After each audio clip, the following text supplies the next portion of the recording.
दोस्तों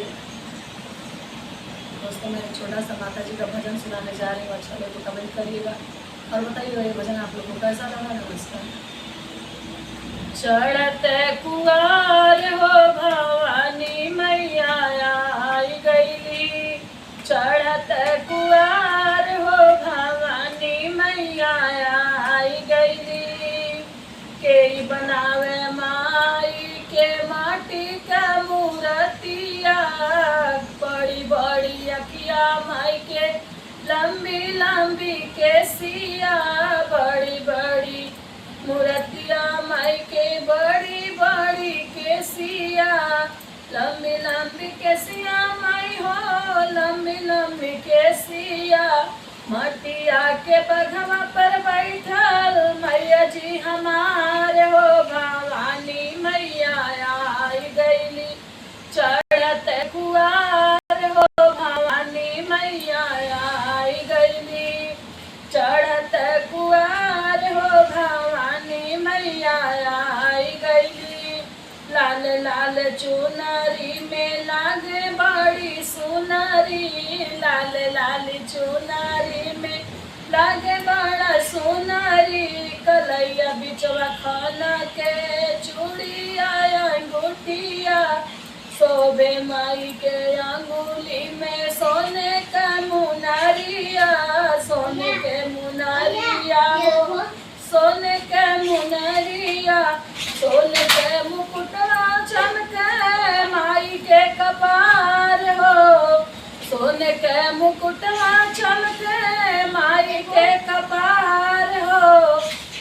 भवानी मैया आई गईली, लागत कुआर हो भवानी मैया आई गईली। के पहनावे माई के सोने के गहनवा, के पहनावे माई के सोने के गहनवा।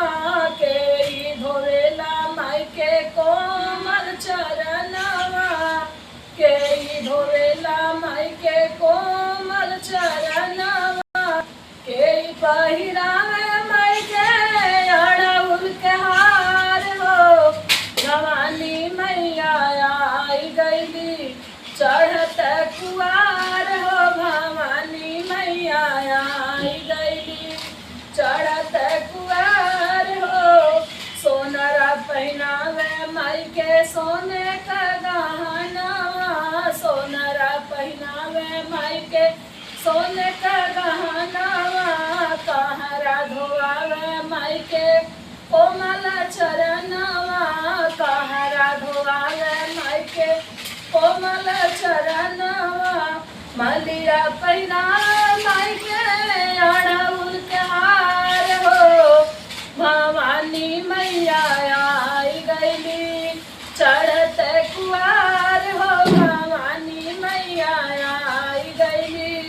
के लगावे भोगवा माई के लगावे पूड़िया, के लगावे खिरिया माई के लगा सोहरिया, के लगावे पान सुपारी, के उतर रतिया, के उतर रतिया हो घिउआ कलिया ना जलाई के भवानी मैया आई गईली, चढ़ते कुआर हो भवानी मैया आई गईली।